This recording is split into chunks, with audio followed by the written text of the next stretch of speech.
Oi, turma. Bom dia, boa tarde, ou boa noite, ou boa madrugada. Espero que vocês estejam bem, se cuidando.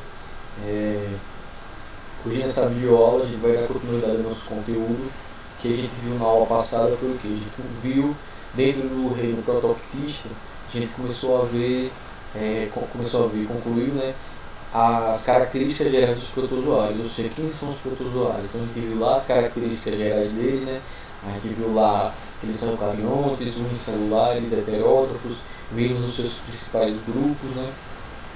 Os auxiliares, os flagelados, né? Os foraminíferos, os apicomplexos. Então a gente viu os seus principais grupos e a gente viu lá que uma das características que a gente utiliza para separar eles em grupamentos diferentes é o seu modo de locomoção, ou seja, que estruturas eles utilizam para se locomover. Então a gente viu lá que tem alguns auxiliados, eles utilizavam os cílios, os flagelados, os flagelos, os apicomplexos, eles não conseguiam se locomover, ou seja, eles não conseguiam se deslocar de um lugar para o outro. E a gente viu que esses organismos, que podem viver em ambientes aquáticos, tanto de água salgada quanto de água doce, ou em ambientes de solo úmido, lodosos, a gente viu que eles podem ter esse modo de vida que a gente classifica na biologia como modo de vida livre, né?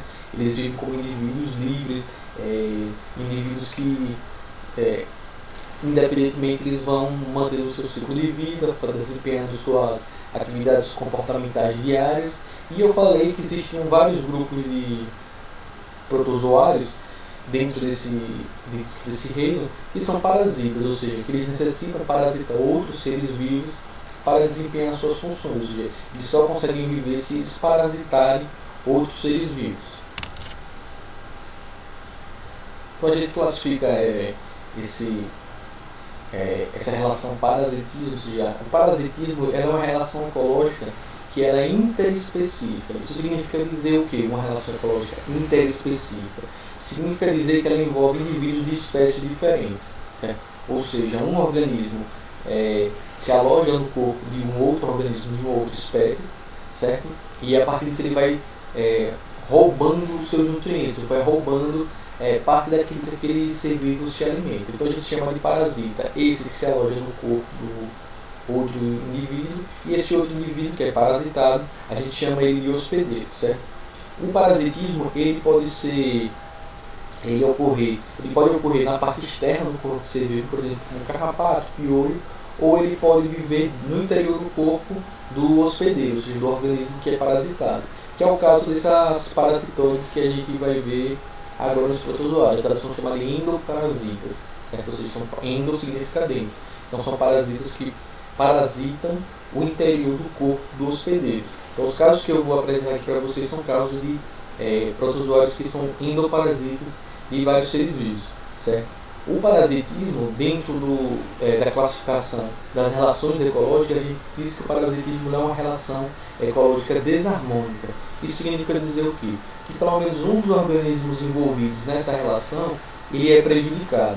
Então, nesse caso, quem se sai beneficiado nessa relação é o parasita, que ele vai estar lá absorvendo nutrientes e parte dos alimentos do hospedeiro, e o hospedeiro, no caso, ele sai prejudicado. Vale destacar que num ambiente equilibrado, ou seja, que esteja ocorrendo equilíbrio dinâmico das relações ecológicas e do bem-estar de todos os seres vivos, até nesses momentos, principalmente nesses momentos, digo, na verdade, o parasitismo ele tende a não levar o hospedeiro à morte. Porque o que acontece? Se ele leva o hospedeiro à morte, consequentemente, o parasita também vai morrer, certo? Então ele precisa apenas, vamos dizer assim, roubar parte dos nutrientes do alimento do hospedeiro, só que seja suficiente para ele se manter, mas que não seja suficiente para levar a morte do hospedeiro.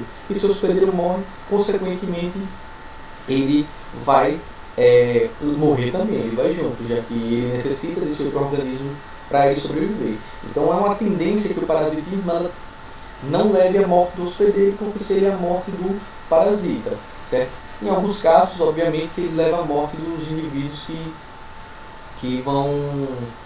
dos hospedeiros que são parasitados. Mas vamos dizer assim, o ideal no equilíbrio ecológico que os indivíduos, os hospedeiros, não morram, porque senão isso vai ser prejudicial para o próprio parasita. Outro conceito que é bastante importante, que é muito importante a gente salientar aqui, é a diferença daquilo que a gente chama de hospedeiro intermediário e hospedeiro definitivo. Então são dois tipos de hospedeiros diferentes e que vão envolver algumas diferenças fundamentais.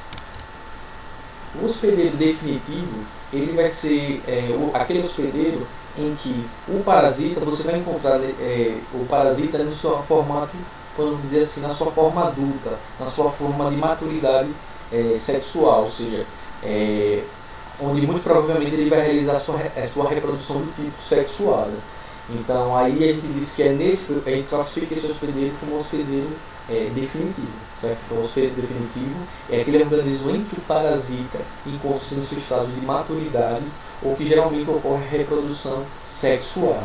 O hospedeiro intermediário, ele é um hospedeiro em que o parasita ele pode ser encontrado na sua fase larval ou até mesmo ser o local onde ele vai fazer a reprodução do tipo assexuado, certo? Então a gente pode ter o hospedeiro definitivo e o hospedeiro intermediário.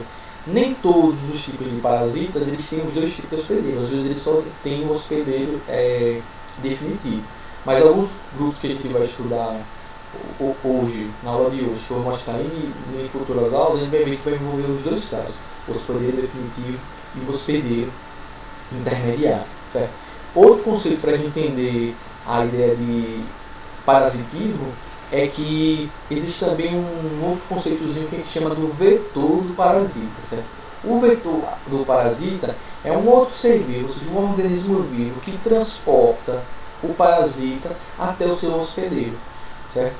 Então, às vezes o vetor ele pode ser o hospedeiro intermediário e também ser o vetor. Então o vetor é um outro organismo, ou seja, um terceiro organismo que vai fazer o transporte do parasita de um organismo para o outro. Ou seja, o vetor ele pode transportar o parasita que estava em uma pessoa que estava sendo parasitada, ou seja, no hospedeiro definitivo, e transportar para um novo hospedeiro, certo? Então o vetor é o organismo que vai transportar esse parasita entre hospedeiros, entre organismos diferentes.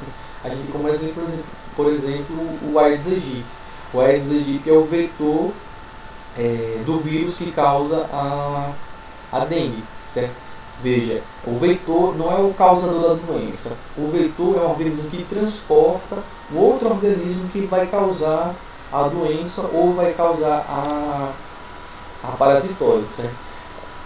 É importante destacar que nem todo parasita ele necessariamente vai causar uma doença, certo?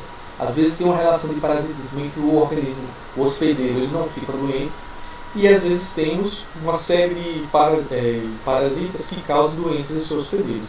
A gente viu lá atrás, quando a gente estudou os vírus, que existiam alguns vírus que atacavam as folhas de plantas, eles só alteravam a coloração de suas folhas, necessariamente não causavam nenhum problema fisiológico ou morfológico para aquelas plantas, certo? Então, antes de começar, tinha que dar essa demonstrada nesses processos, né, do que é parasitismo, o que é um hospedeiro definitivo, um hospedeiro intermediário, o que é um vetor, o que é um organismo parasita, certo? Espero que vocês tenham entendido todos esses conceitos. Se não entenderem esses conceitos, mande suas dúvidas lá no e-mail, no Instagram, que sempre vai estar aos finais do vídeo, ok? Então, uma primeira doença que a gente... Um primeiro grupo de doenças que a gente estuda que é causado por parasitas é o caso que eu falei para vocês sobre a leishmaniose. A leishmaniose, que pode ser diferentes tipos de leishmaniose, elas são causadas por protozoários do gênero Leishmania, certo?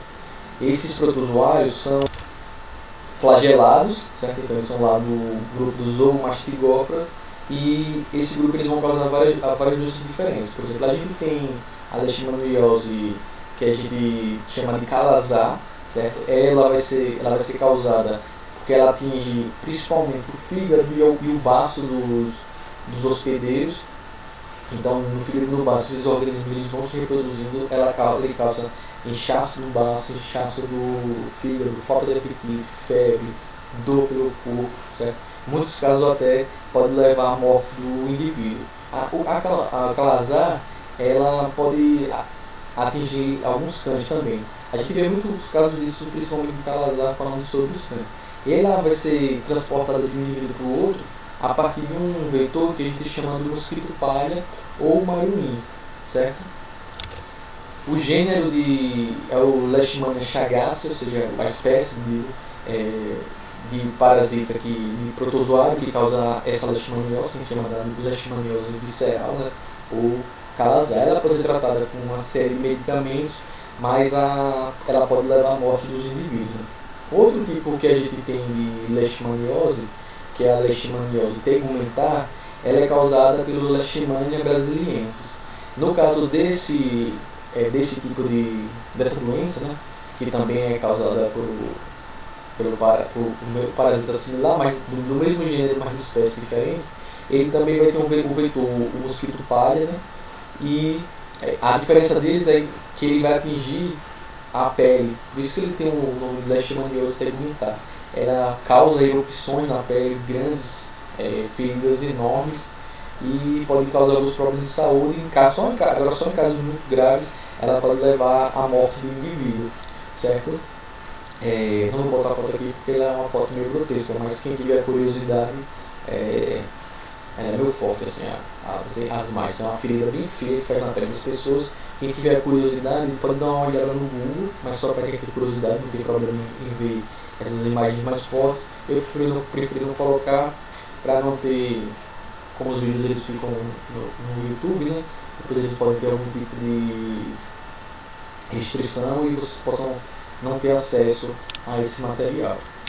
Uma das principais medidas para evitar as leishmanioses é o combate ao mosquito palha, né? Então, tentar destruir os focos de reprodução deles, tentar destruir os mosquitos, né, com várias medidas, fumacê e dentre outras medidas, rede de captura, proteção com telas na casa, mosquiteiros em locais que tem muitos mosquitos, né, colocando muito na cama, tela anti-mosquito, outros tipos de medicações, de produtos que combatem a insetos, né? Então é importante utilizar eles para você poder evitar a propagação desse mosquito, né? Então a principal medida para evitar a leishmaniose é essa. Uma outra doença que é causada por um parasita do grupo dos protozoários é a que a gente chama da amebíase, certo? Ou a gente pode chamar ela de disenteria amebiana. Ela vai ser causada por um risópode, né? Ou seja, aquele grupo de protozoários que utiliza os pseudópodes para se locomover, para se alimentar. Ela é principalmente da espécie Entoamoeba histolítica, certo? E como é que esse parasita ele invade o nosso corpo, certo? Ele pode invadir nosso corpo a partir de alimentos ou água contaminada por cistos desse parasita, certo? O que é esse cisto? O cisto é como se fosse uma bolsa, e dentro dessa bolsa, dessa cápsula, teriam dentro deles vários organismos, várias dessas amebas, certo? Então quando você ingere a água contaminada ou alimentos vegetais, principalmente, contaminados com cistos da ameba, então você vai se contaminar a partir disso, você se contaminar a partir da ingestão. De onde é que saem esses cistos? Esses cistos, eles são originados a partir das fezes de uma pessoa que já é contaminada pela doença.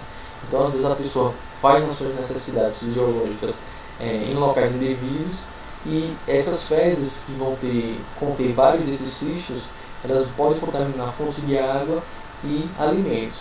Então, às vezes a pessoa que utiliza ou recebe água que não é água tratada, ou quando pega seus alimentos e não higieniza esses alimentos, eles podem ingerir esses cistos. Então vocês vão ver lá na figura, lá em cima, o que pode acontecer.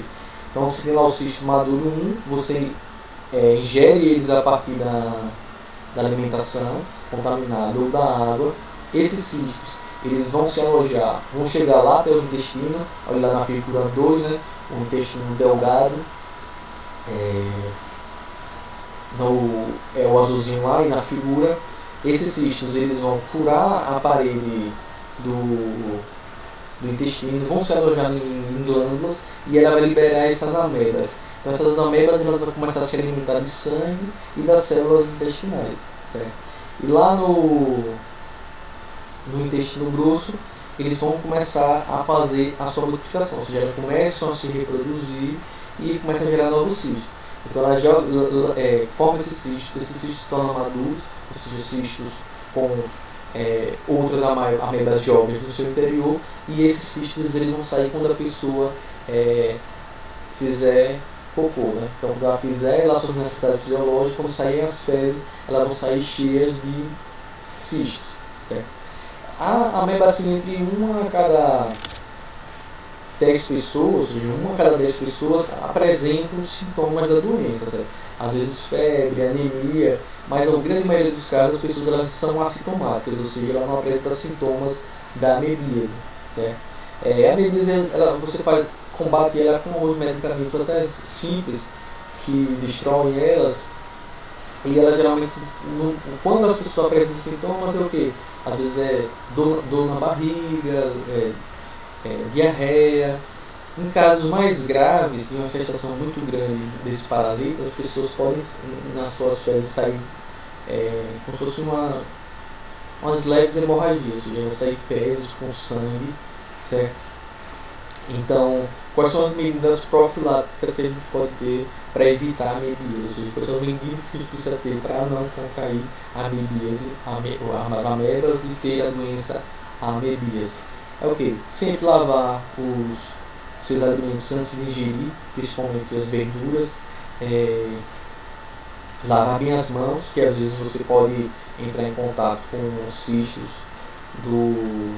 da ameba, sem necessariamente ser no alimento, né? Então lavar as mãos, utilizar água tratada, ou seja, se você não recebe água tratada em sua casa, ferver a água para destruir romper esses cistos e você não ingerir eles. É fundamental que todas as pessoas tenham acesso a saneamento básico, ou seja, água e esgoto tratado, encanado, porque aí a pessoa vai conseguir, por exemplo, fazer suas necessidades fisiológicas, então ter um banheiro com esgoto. Quem não tem esses locais, a construção de fossas assépticas, certo? Então, e um pouco sobre educação e higiene das pessoas. Às vezes nem todo mundo tem acesso a uma educação que explique como ela deve se higienizar, ou seja, quando deve lavar as mãos, que deve lavar bem os alimentos, certo? A amebíase é uma doença que ainda existe, mas é uma doença principalmente que a gente pode dizer de locais pouco desenvolvidos, ou seja, é mais relacionado a locais de pobreza, certo? E não quando eu falo de pobreza, não são locais de pobres, são locais de pobreza, ou seja, locais que as pessoas não têm acesso ao básico, né? Água encanada, saneamento básico, educação, certo? Então é uma doença muito relacionada a esse tipo de situação de pobreza, né? Milhares de pessoas no Brasil, cerca, se eu não me engano, outro dado que eu observei, praticamente metade da população no Brasil não tem acesso ao saneamento básico, ou seja, encanada, esgoto tratado, ou seja, é uma doença que muito provavelmente desapareceria se as pessoas tivessem acesso ao mínimo, que é, no caso, a água, saneamento básico, água encanada, tratada de qualidade e esgoto. Aqui vocês vão observar o ciclo de vida de um outro parasita causador de doenças. Nesse caso aí a gente tem um ciclo de vida do Trypanosoma cruzi, certo? Que também é um protozoário flagelado, né? Ou mastigófilo, assim como os do gênero lá da Leishmaniose. O Trypanosoma cruzi ele causa a doença que a gente chama de doença de Chagas. Ela recebeu esse nome em homenagem ao sanitarista brasileiro Carlos Chagas, que ele foi que descobriu esse parasita e foi ele que descreveu o ciclo de vida desse parasita, certo? E essa é uma doença assim que mais ou menos no mundo ela mata cerca de 50 mil pessoas por ano no mundo, certo? No Brasil, vários estados têm erradicação, ou seja, são considerados livres da transmissão dessa doença. Alguns estados ainda acontecem, né? No Brasil tem mais ou menos cerca de 5 mil óbitos, ou seja, 5 mil pessoas por ano que morrem dessa doença, da doença de Chagas. E a gente tem alguns milhões de pessoas que são portadores crônicos dele. Por que quando eu falo que eles são portadores crônicos desse parasita? Porque no caso, a doença de Chagas, diferente das outras doenças causadas por protozoários que a gente viu até agora, ela não tem cura. Ou seja, a pessoa contraiu a doença de Chagas, ela vai levar essa doença até a sua morte, certo? Devido à ausência de uma cura, né, ela é uma das doenças parasitárias mais letais que a gente tem conhecimento, certo? Como ela acontece? Ela é transmitida a partir de um vetor, que é o inseto que a gente chama de inseto barbeiro, certo? Que é aquele que está no desenhozinho lá no cantinho, olha, aquele besourinho marrom. Ele pode contaminar as pessoas a partir das fezes. Ele pode ser, se você entrar em contato com as fezes dele, e nos seus olhos, na mucosa do nariz ou na mucosa da boca, certo? Como é que esse barbeiro ele entra em contato com o parasita? A partir ele é hematófago, né? Ou seja, ele se alimenta do sangue. Então, ao se alimentar do sangue de uma pessoa doente ou de outros mamíferos, como cães, gatos, roedores, que podem ser hospedeiros desse parasita, ele vai ingerir junto com o sangue esse parasita. Então, se a gente começar ali debaixo do número 5, os tripamastigotas sanguíneos são absorvidos para o intestino em nova picada, né? Aí depois eles se transformam em epimastigotas no intestino do inseto. São várias metamorfoses que ele vai sofrendo, né? Então lá no intestino ele vai se multiplicando, transformam-se nos tripamastigotas. E aí o que acontece? Quando ele faz as fezes dele, junto das fezes dele, no caso ele é o vetor e hospedeiro intermediário, dentro dessas fezes dele vão ter vários dos parasitas, certo? Então se você entrar em contato com as fezes dele no olho, no nariz, na mucosa do nariz ou na boca, você vai acabar ingerindo esses parasitas. O que acontece? Esse bichinho aí, ele tem hábito noturno, ou seja, ele sai para se alimentar durante a noite. Mesmo que as fezes dele não entrem na sua boca, no seu nariz, mas o que acontece? Quando ele está se alimentando do sangue, ou seja, quando ele dá a picada na pessoa e está se alimentando do sangue, ao mesmo tempo que ele se alimenta, ele faz as fezes dele, certo? Então ele faz ao mesmo tempo. E aí o que pode acontecer? Quando ele está lá se alimentando do seu sangue, quando ele causa a feridinha, você vai coçar o local, e aí acontece, quando você coça, você pode espalhar as fezes dele e entrar na sua corrente sanguínea a partir da ferida da picada dele, né? Então você pode ingerir as fezes dele, ou ser absorvida pelo nariz ou pelo olho, ou quando você coça a ferida, ela entra na sua corrente sanguínea. Então o que acontece? Esses tripomastigotas, eles invadem os tecidos e se transformam em outra fase, que são os amastigotas. Então a partir daí eles se alojam nos músculos, ou seja, eles entram nos músculos do nosso corpo, e aí eles começam a se reproduzir de forma sexuada, né? Esse primeiro período, dos primeiros meses, 2, 4 meses, eles começam a se multiplicar. Aí a pessoa pode ter febre, inchaço dos nódulos linfáticos, inchaço do fígado, do baço. E aí o que acontece? Depois desses primeiros meses, a doença fica sintomática, ou seja, todos os sintomas desaparecem. E aí o que acontece? Esses sintomas só voltam a aparecer coisa de 10 a 20 anos depois. E aí que é o perigo, que é quando a situação está mais grave, né? Deixa eu sumir aqui. Então, depois que eles se reproduzem, eles voltam para o sangue, certo? Ali no 4, e eles podem ser absorvidos novamente por novos barbeiros que se alimentam do seu sangue, e o ciclo se reinicia. Qual é a gravidade depois de 10 e 20 anos? Como eles se alojam na musculatura, eles começam a causar lesões na musculatura, e o mais grave é quando eles se alojam na musculatura do coração, ou seja, o coração formado por musculatura cardíaca. Esse parasita ele se aloja e começa a causar lesões, aumento do tamanho do coração, inchaço, e que pode levar à decorrência da morte da pessoa. Existe um tratamento que consegue eliminar esse parasita, mas só nos primeiros meses, ou seja, naqueles primeiros 2, 4 meses que você começa a apresentar os primeiros sintomas. Hoje em dia existem algumas medicações que conseguem destruir os parasitas do seu corpo. Mas quando você só descobre essa doença coisa de 10, 20 anos depois, que ela fica sintomática. Quando os sintomas voltam a aparecer, por mais que você faça esse tratamento para eliminar os parasitas do seu corpo, Mas durante todo esse período, as lesões que eles causaram são tão grandes que muito dificilmente a pessoa vai voltar a um estado de normalidade de sua saúde, né? Então aí ela já vai estar com sua saúde muito prejudicada, seus órgãos muito lesionados, principalmente o coração, que nesse caso vai levar a uma insuficiência cardíaca crônica e grave, e muito provavelmente a pessoa vai morrer em decorrência desse processo, né? Então uma das principais medidas para profiláticas, ou seja, para evitar essa doença, uma das medidas é a erradicação do vetor, no caso o barbeiro, certo? Ou seja, a eliminação do barbeiro. E outras medidas é que esses bichinhos, eles vivem muito, é muito comuns, principalmente no interior do Brasil, principalmente no interior do Nordeste, naquelas casas feitas de barro. Então eles se alojavam ali no barro, adoravam ficar ali, e à noite eles saíam para se alimentar. Então o fim da construção dessas casas, hoje em dia a gente vê bem menos. Quem é mais velho, que viajar muito no interior, encontrar muitas casas. Hoje em dia você já tem bem menos, porque foi uma das medidas para evitar a propagação dessa doença, certo? Ou seja, você eliminar um modo de vida dela, certo? Então esse aí é o ciclo da doença de Chagas.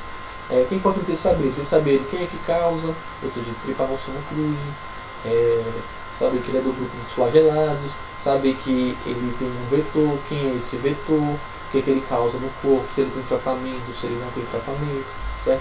Essas coisas são as coisas mais importantes que vocês precisam saber para o conteúdo, ok? Certo? Vamos agora para a terceira, quarta e última doença causada por parasita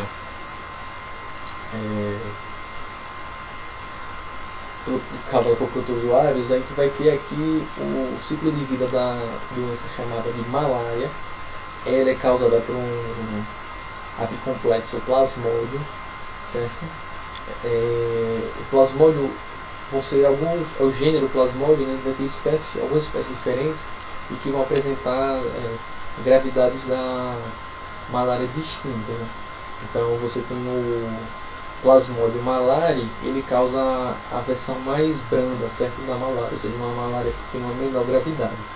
Já o Plasmodium falciparum, certo, o Plasmodium falciparum, ele causa a versão mais grave, a versão mais agressiva da malária, certo? Tem um intermediário, que é o Plasmodium vivax, que causa uma versão da doença mais intermediária, não tão branda, mas também não tão grave. A malária da TC, o plasmódio, ele vai ser transmitido a partir das glândulas salivares do mosquito anófilis, no caso só a fêmea do mosquito anófilis, né? O macho ele não é hematófago, ele não se alimenta de sangue. Então o que acontece? Quando a fêmea do mosquito anófilis pica a pessoa, na medida que ela está se alimentando de sangue, a partir das glândulas salivares dela, passa para o sangue da pessoa o protozoário, o plasmódio, né, em um formato que a gente chama de esporozoíto, certo? Seria o formato, uma versão dela infestante, né? Então ela infesta, ela entra no corpo da pessoa, e aí o que acontece? Na versão mais branda, esses esporozoítos eles podem invadir as hemácias, certo? E também as hemácias, que são os glóbulos vermelhos, né? As células do sangue, e também podem invadir as células do fígado, né? As células hepáticas, ali que está ali escrito ali, hepatócito, que vocês podem ver aí no esquema, certo? No caso do Plasmodium falciparum, que causa a versão mais grave, ela não chega a invadir as células do sangue, elas só se alojam nas células do sangue, certo? Nas hemácias. Então o que acontece?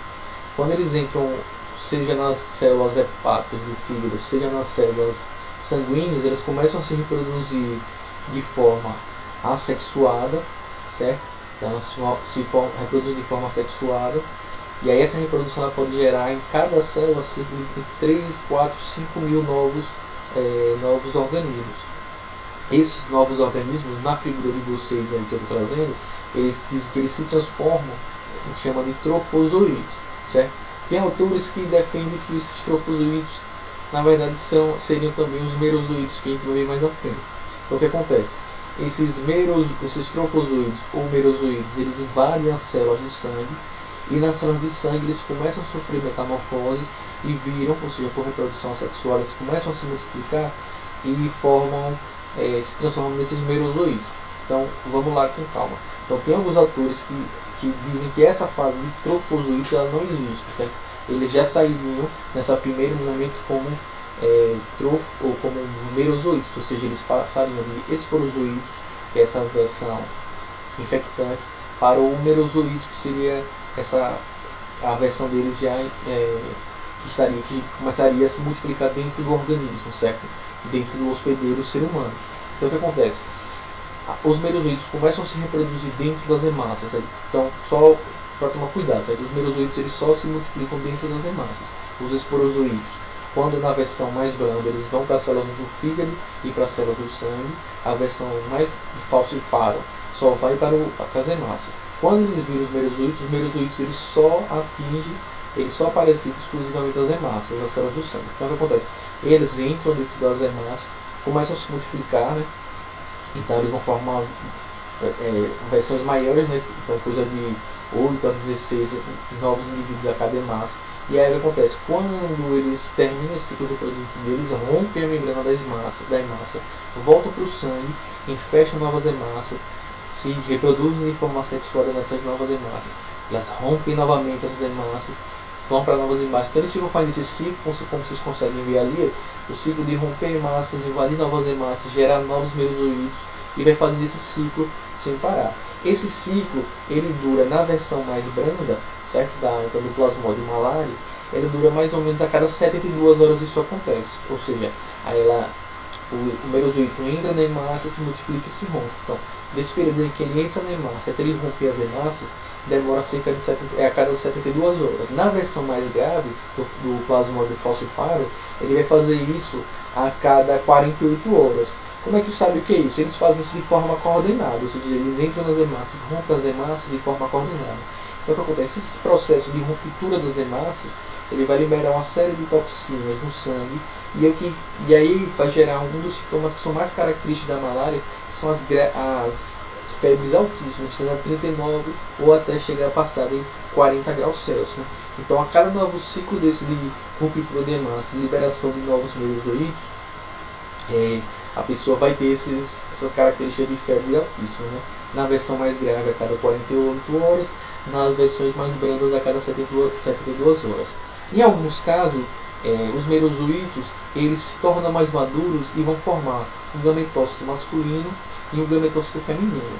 Esse gametócito masculino e esse gametócito feminino, quando voltam para o mosquito anófeles a partir do processo de alimentação do anófeles, dentro do corpo do anófeles, esses gametócitos eles vão liberar os gametas que vão fazer a fecundação. Essa fecundação vai gerar um zigoto, certo? Tá lá em cima. O zigoto vai formar uma esporogônia, e essa esporogônia vai gerar novos esporozoídos que vão se alojar nas glândulas salivares do mosquito. E aí o ciclo começa. Esse mosquito vai, se alimenta do sangue da pessoa saudável, os esporozoítos infestam o sangue da pessoa, se alojam nas células do fígado e nas células dos glóbulos vermelhos, se reproduzem de forma sexuada, saem dessas células, invadem as hemácias no sangue, se transformam nos merozoítos, que também se reproduzem de forma sexuada, e aí a cada ciclo de 48 ou de 72 horas, dependendo da gravidade da doença, as hemácias são rompidas, liberam toxinas e merozoídos no sangue. Esses merozoídos invadem novas células, se reproduzem novamente, rompem novamente, e em alguns casos que tornam-se maduros, formam os gametócitos que vão voltar para o mosquito, se o mosquito vier se alimentar da pessoa. A malária é uma doença que ela é bem comum da região norte do Brasil e nas regiões de floresta, né, que você vai encontrar o mosquito anófeles, no caso a fêmea. Certo? Existe tratamento para a malária, tem uma série de medicamentos que ajudam a combater e eliminar os parasitas do corpo das pessoas, mas essas medicações elas só devem ser utilizadas a partir de receita médica, só os médicos podem passar, e era uma doença muito antiga, né? Você acredita que lá no Egito Antigo já existiam relatos da malária, da gravidade, que ela pode ser tratada, a pessoa pode sobreviver, mas em alguns casos ela pode levar a pessoa à morte, certo? Então, por enquanto foi isso. Esses foram os ciclos de vida de protozoários parasitas. Espero que vocês tenham entendido. Se não entenderam, mande suas dúvidas no e-mail ou no Instagram. Vou deixar aqui o card no final de vídeo. Se cuidem, lavem suas mãos, permaneçam em quarentena, sigam as recomendações dos médicos, da Organização Mundial de Saúde, dos cientistas, que logo essa pandemia vai passar e a gente vai estar junto novamente nas nossas aulas presenciais, certo? Nossa vida vai seguir dentro da normalidade possível depois desse período. Então até mais, um abraço, até a próxima videoaula.